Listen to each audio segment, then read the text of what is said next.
Hali ya sasa nchini Kenya imezua mjadala mzito kuhusu usalama na mwelekeo wa kijamii, huku wengi wakihofia kuwa misingi ya utulivu inatikiswa na mfululizo wa matukio ya vurugu na uvunjaji wa sheria.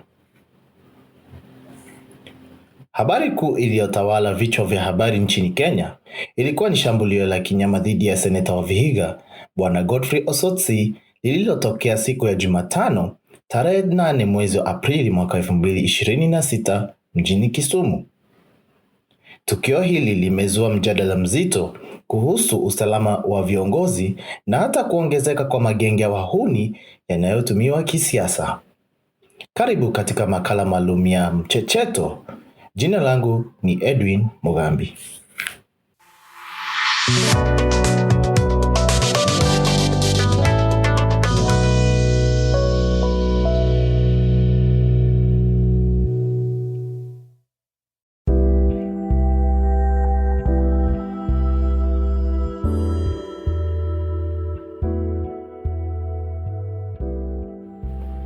Ingawa watu watatu wanaodaiwa kuhusika na shambulio dhidi ya seneta wa Vihiga, Bwana Godfrey Osotsi mjini Kisumu walifikishwa kotini, ukweli unabaki gizani kwamba wahuni wanahusishwa na wimbi linaloongezeka la vurugu zilizopangwa nchini Kenya bado hawajulikani.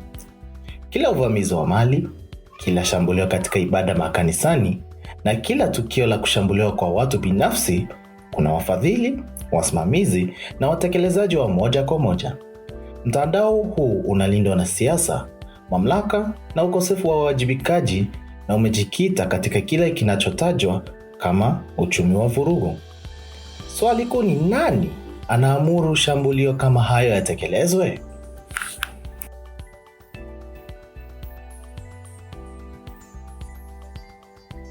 Seneta Osotsi alishambuliwa mchana peupe katika kituo cha biashara mjini Kisumu, tukio lililorekodiwa na kamera za CCTV na kushuhudiwa na watu wengi. Kulingana na wachunguzi na mashahidi, tukio hilo halikuwa la ghafla bali lilipangwa kwa umakini na kutekelezwa kwa njia ya kitaalamu, likionyesha uwepo wa mfumo uliokomaa wa utekelezaji wa vurugu.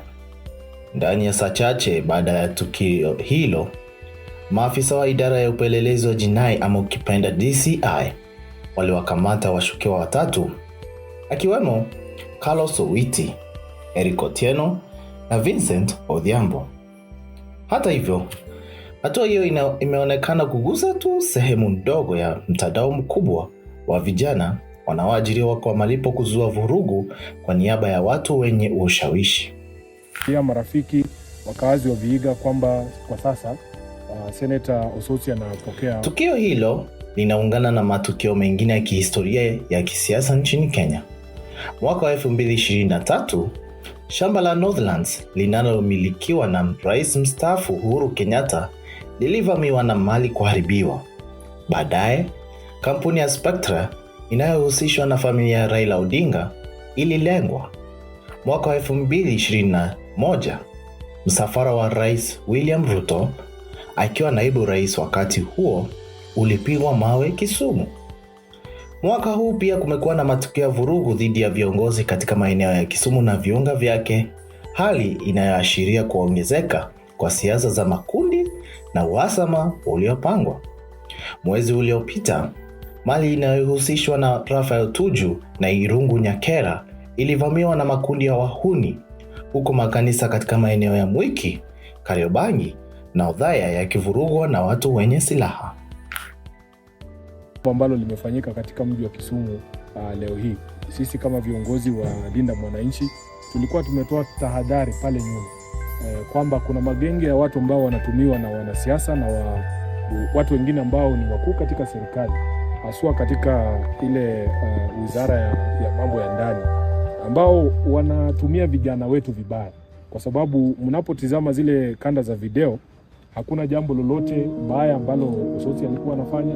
Alikuwa ameketi kwenye mkahawa, na mkahawa huo hakuna kiongozi hapa, haswa sisi ambao tunaondokea magharibi. Kila mtu ambaye anatumia uwanja wa ndege wa Kisumu amewahi kukunywa chai katika mkahawa huo. Na hakuna kitu kibaya ambacho Osotsi alikuwa anafanya. Na nataka nihakikishie taifa kwa sababu tumeona kwamba kuna watu ambao wanajaribu Wachambuzi wa haki za binadamu wanasema majibu ya serikali yamekuwa ya kauli kali, lakini utekelezaji wake dhaifu. Wanaeleza kuwa tatizo hili limechochewa na siasa za upendeleo, ukosefu wa uwajibikaji na ulinzi wa kisiasa kwa wahusika wakuu. Kwa mujibu wa kituo cha utafiti wa uhalifu NCRC, Kenya ina takriban magenge 309 ya uhalifu yaliyoenea katika kaunti mbalimbali, huku Nairobi, Mombasa na Kisumu zikiwa na idadi kubwa. Magenge haya yameacha kuwa ya muda na sasa yamegeuka taasisi za kudumu ndani ya jamii. Katika enzi ya sasa, uchumi wa wahuni umepata sura mpya ya kidijitali. Baadhi ya wahuni sasa hujipatia umaarufu mitandaoni kupitia TikTok, X na Facebook, wakionyesha vitendo vyao au vitisho wanavyotekeleza. Hali hii imewageuza kuwa bidhaa katika soko la siasa na propaganda.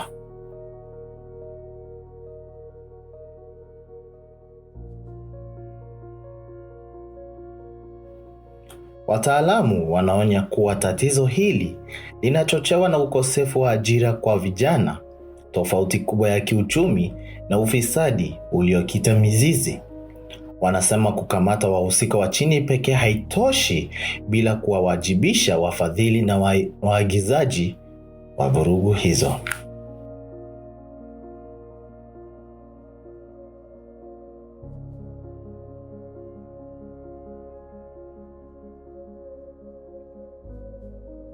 Kenya inapoelekea katika uchaguzi mkuu ujao, hofu inaongezeka kwa mtandao huu wa vurugu unaweza kuimarika zaidi na kuendelea kuathiri demokrasia, biashara na utawala wa sheria nchini.